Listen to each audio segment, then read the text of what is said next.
Namo Buddhaya. Welcome and welcome back to another video. Today, I want to talk about something really important for all of our lives, especially in these days. And that is the things that we should not speak with others, according to Buddha's teachings. Now, at first, you might be thinking, well, I'm not a Buddhist, so why should I care about these things? Here's the thing. These principles can be applied to anyone's life, regardless of their religion or belief system. So that is why these speeches are called 4 unwholesome speeches. That is what Buddha said about these speeches, 4 unwholesome speeches.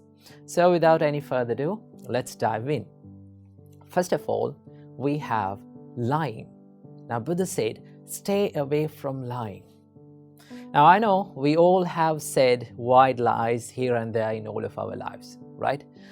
But whether it is a white lie, whether it is a black lie, grey lie, or a red lie, no matter what the lie is, lying itself can be so harmful for all of our lives. Why is that? When you lie, it destroys your trust. When you lie, it destroys your character, right? So that is why it is very important to have trust between people. In our daily relationships between people, the most important component of a happy relationship is the trust. So that is why Buddha said, live a truthful life. And it is very important to have that transparency and honesty in our relationships. So the first thing that we have to stay away from is lying. And next we have divisive speech. What do you mean by divisive speech? Divisive speech is all about creating drama between people or creating conflicts between people using your words, right? It can be gossiping or it can be talking behind someone's back, right? I must say that when you talk these words or when you use this divisive speech, it is not a good thing for your life. And also it is not a good thing for other people's relationships. So Buddha said, do not use this divisive speech. Do not break the relationships between people using your words. Most of the time, we use the divisive speech out of jealousy or out of anger. So that is why it's very important to stay away from divisive speech. And the third one is, Buddha said, stay away from harsh speech. Now, when someone is calling you or when someone is treating you with rude words, how do you feel? Now, we all have been in this receiving end of such speeches, no? How did you feel? We felt sad. We felt depressed. We felt down about ourselves. So that is why Buddha said, do not use your words to put someone down, right? Do not use your words out of anger. This is all about criticizing and name calling and putting someone else down with your words, right?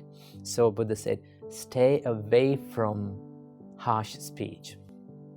And finally, Buddha said, stay away from idle chatter. What do you mean by idle chatter? Idle chatter is all about speaking meaningless or useless things, right? Now, that doesn't say that we cannot have a small chat or a fun talk with people. We can do that, but we have to know where our limit is in our speech, right? We have to set the boundaries in our speech, right? We have to know where our speech become unproductive, right? When you use these words, when you use your words in a meaningful way, you can create a positive life. And you can create a positive emotions or positive feelings in others' lives too, right? So these are the 4 unwholesome speeches that we have to stay away from, that our great teacher Supreme Buddha taught us according to the Buddha's teachings, right? So why all these things matter? Why these unwholesome speeches matter in our life? Well, Buddha said, the words that we speak can create either positive or negative karma in our life. Do not think lightly about this karma, right? You have to be very careful about the karma. So the intention behind your words really matters in your life. And that is why we have to use our words wisely, because it can make a huge impact in our lives as well as in others' lives too. So words that we speak are like a knife, right? You can use the knife to cut something useful, right? And also you can use the knife to kill someone else. So let's use our words to create a better life for ourselves and for others. So thank you for tuning in. I hope you got some food for thought for your life. So until next time, I wish you all, may all of you be well and happy, and may all of you live in peace forever. Namo Buddhaya.